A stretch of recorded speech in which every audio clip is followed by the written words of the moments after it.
and how they've been so negative and used this as a political ladder against the president. What do you think, Congressman? I think I understand their disappointment. They're not going to be winning the Nobel Peace Prize themselves anytime soon. You know, they probably wish that there were a Nobel Prize for fear, a Nobel Prize for hatred, a Nobel Prize for racism. You know, then they would be in the running. But I don't think they're going to be winning the Nobel Peace Prize soon. This was you on the floor talking about the president and just how much the people in this country on the right are against him. Here it is. America understands that there's one party in this country that's in favor of health care reform and one party that's against it, and they know why. They understand that if Barack Obama were somehow able to cure hunger in the world, the Republicans would blame him for overpopulation. They understand that if Barack Obama could somehow bring about world peace, they'd blame him for destroying the defense industry. In fact, they understand that if Barack Obama has a BLT sandwich tomorrow for lunch, they will try to ban bacon. But that's not what America wants. America wants solutions to its problems.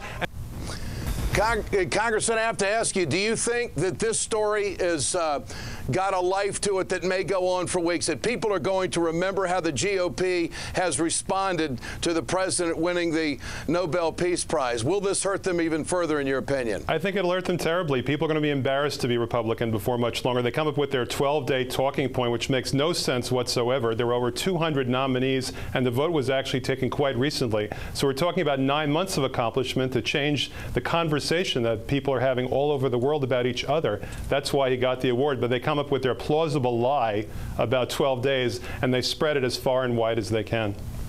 Congressman, do you think that this is going to have an impact on the president's upcoming decision to commit more troops to Afghanistan? What do you think?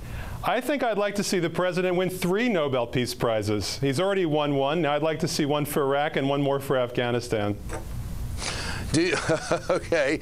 Obviously, you don't support the president committing any more troops there at all. But one thing is for sure, that they just won't stop on this president, will they? And what should be the counterpunch? I mean, you have been probably the most aggressive progressive that has been out there, firing back at Republicans. Do you think that this is a strategy that the Democrats should take and maybe ratchet it up even a little bit more? Well, sure. I didn't know when I spoke last night, Ed, that he had won the Nobel Peace Prize. That was announced this morning when I said on the floor of the House that if he brought about world peace, they would attack him for hurting the defense industry. I didn't know that it was going to happen today. You know, I am often proved right, but usually not this quickly. Congressman Grayson, good to have you with us tonight on the Ed Show. Thanks so much. Thank you, Ed.